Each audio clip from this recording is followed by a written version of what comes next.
আসসালামু আলাইকুম। এখন শুনবেন সংবাদ শিরোনাম। আরেক নির্বাচনী প্রতিশ্রুতি, ইমাম মুয়াজ্জিনদের মাসিক ভাতা কার্যক্রম চালু। নাগরিকদের শক্তিশালী করা হবে রাজনৈতিক ও অর্থনৈতিকভাবে, বললেন প্রধানমন্ত্রী। দ্বিতীয় সপ্তাহেও মধ্যপ্রাচ্যে কমেনি যুদ্ধের উত্তাপ। 2 দফা হামলা থেকে বেঁচে গেছেন মুস্তাবা, দাবি ট্রাম্প প্রশাসনের। হত্যা করলে $1 কোটি পুরস্কার ঘোষণা। ভোগান্তি এড়াতে আগে ভাগেই রেলপথে বাড়ির পথ ধরলেন রাজধানীর অনেকেই। নেই বড় শিডিউল বিপর্যয়, বাস টার্মিনালে এখনো নেই তেমন চাপ। ঢাকা দক্ষিণ সিটিতে 1 মাসব্যাপী পরিচ্ছন্নতা অভিযানের ঘোষণা, নগরবাসীকে সহযোগিতার আহ্বান। এতক্ষণ শুনছিলেন সংবাদ শিরোনাম, এখন শুনবেন বিস্তারিত। দেশের প্রায় 6,000 উপাসনালয়ের ধর্মীয় নেতৃবৃন্দকে মাসিক ভাতা দেওয়ার কার্যক্রম শুরু করলেন প্রধানমন্ত্রী তারেক রহমান। পাইলট প্রকল্পের উদ্বোধনের পর তিনি বললেন, নাগরিকদের অর্থনৈতিকভাবে স্বাবলম্বী করতেই চালু হচ্ছে এইসব সেবা। জানান, ভোটের কালি নখ থেকে মোছার আগেই প্রতিশ্রুতি বাস্তবায়ন শুরু করেছে সরকার। সোমবার থেকে জাতীয় খাল খনন কর্মসূচি এবং পহেলা বৈশাখ থেকে কৃষক কার্ড দেওয়ার কথাও বলেন প্রধানমন্ত্রী। দায়িত্ব নেয়ার 1 মাসের মধ্যে এবার ইমাম, মুয়াজ্জিন, পুরোহিত, বিহারের অধ্যক্ষ ও যাজকদের জন্য মাসিক ভাতার ব্যবস্থা করেছে সরকার। সকালে রাজধানীর ওসমানী মিলনায়তনে পরীক্ষামূলক এই কার্যক্রমের উদ্বোধন করেন প্রধানমন্ত্রী তারেক রহমান। এরপরেই মোবাইল ব্যাংকিংয়ের মাধ্যমে ভাতা পৌঁছে যায় ধর্মীয় নেতৃবৃন্দের কাছে। সরকারি সহযোগিতা পেয়ে আবেগ আপ্লুত তারা। পাইলট প্রকল্পে ভাতা পান 4,908টি মসজিদের ইমাম, মুয়াজ্জিন ও খাদেম। একই সাথে 990টি মন্দিরের পুরোহিত, সেবায়েত, 144টি বৌদ্ধ মন্দিরের অধ্যক্ষ, উপাধ্যক্ষ। এই প্রকল্পের আওতায় প্রতিটি মসজিদের জন্য 10,000 টাকা নির্ধারণ করা হয়েছে। এর মধ্যে থেকে ইমাম 5,000, মুয়াজ্জিন 3,000 ও খাদেম 2,000 টাকা করে পাবেন। বাকি উপাসনালয়ের জন্য থাকছে 8,000 টাকা, যা থেকে পুরোহিত বা অধ্যক্ষ 5,000 ও সহকারী পাবেন 3,000 টাকা। এছাড়া ধর্মীয় উৎসবে বোনাস দেওয়া হবে 2,000 টাকা।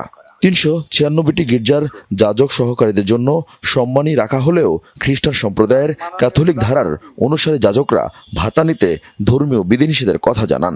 আগামী 14 এপ্রিল তথা পয়লা বৈশাখ থেকে আমরা ইনশাল্লাহ ফার্মার্স কার্ড বা কৃষক কার্ডের পাইলট প্রজেক্ট চালু করব। ইনশাল্লাহ আগামী 16ই মার্চ দিনাজপুর থেকে শুরু হচ্ছে আমাদের খাল খনন কর্মসূচি।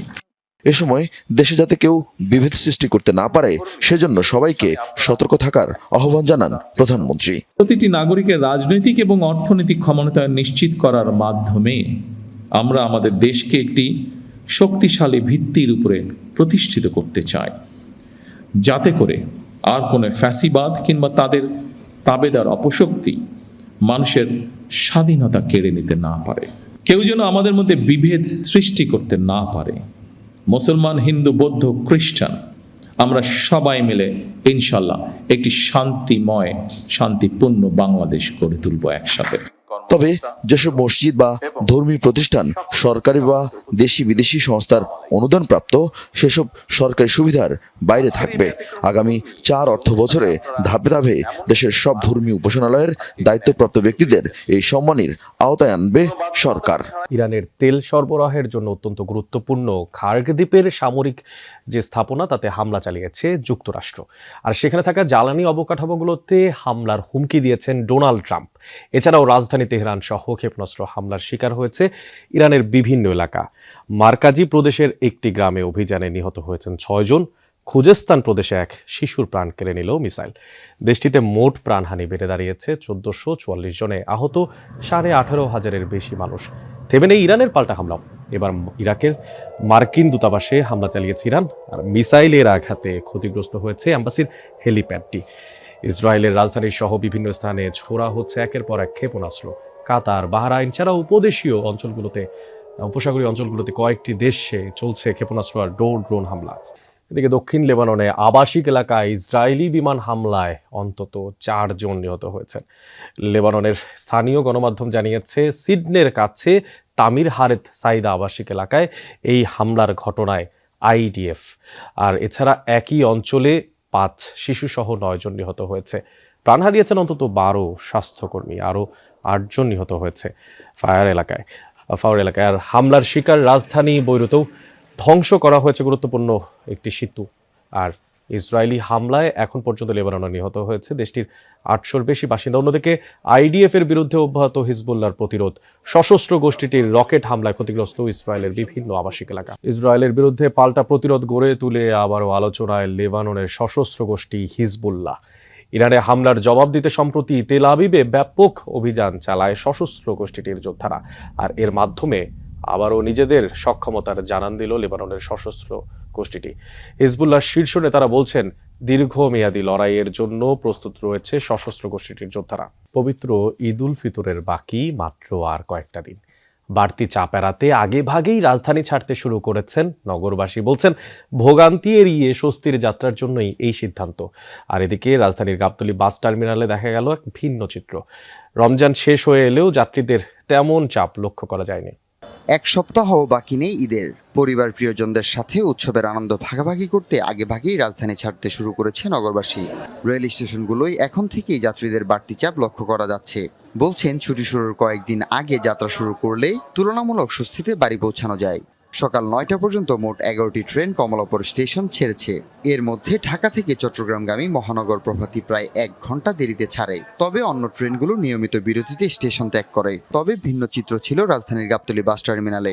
ঈদ ঘনিয়ে এলেও তেমন যাত্রী চাপ লক্ষ্য করা যায়নি। পরিবহন সংশ্লিষ্টরা বলছেন ছুটি পুরোপুরি শুরু না হয় এবং অনেকেই কর্মস্থলে ব্যস্ত থাকায় ফাঁকা গাবতলী বাস স্টেশন। 17 তারিখ থেকে সরকারি ছুটি শুরু হলেই ট্রেনের পাশাপাশি বাস টার্মিনালগুলোতেও বাড়বে যাত্রীদের চাপ। ঈদের সময় কাউন্টারগুলোতে ভাড়ার চার টানিয়ে রাখতে হবে। লক্কর ঝক্কর বাস যেন রাস্তায় না নামে সেই জন্য পরিচালিত হবে মোবাইল কোর্ট, এমনটা জানিয়েছেন ডিএমপি কমিশনার মোহাম্মদ সরওয়ার। রাজধানীর গাবতলীতে গণপরিবহন চালক ও শ্রমিকদের সাথে মতবিনিময় সভায় এই কথা বলেন তিনি। বলেন এবার ঈদে টার্মিনাল সহ মহানগরীতে বিপুল সংখ্যক ডিবি, সোয়াট সহ ট্রাফিক পুলিশ সদস্য মোতায়েন থাকবে। ডিএমপি কমিশনার বলেন ঈদ যাত্রা নির্বিঘ্ন রাখতে বন্ধ রাখা হবে ট্রাক, লরি চলাচল। কোনো অবস্থাতেই যাত্রী হয়রানি করা যাবে না। আর এই সময় ট্রাফিকের অতিরিক্ত পুলিশ কমিশনার আনিসুর রহমান বলেন বিআরটিএ চার্টে উল্লেখিত ভাড়ার তুলনায় বেশি নিলে ওই গাড়ির রুট পারমিট বাতিল করা হবে। এদিকে বাস মালিক শ্রমিক ঐক্য পরিষদের সমন্বয়ক শ্রমিক নেতা অ্যাডভোকেট শামসুর রহমান শিমুল বিশ্বাস বলেন যাত্রীদের ভোগান্তি কমাতে বাস মালিক, শ্রমিক সহ সবাই একসাথে কাজ করছে।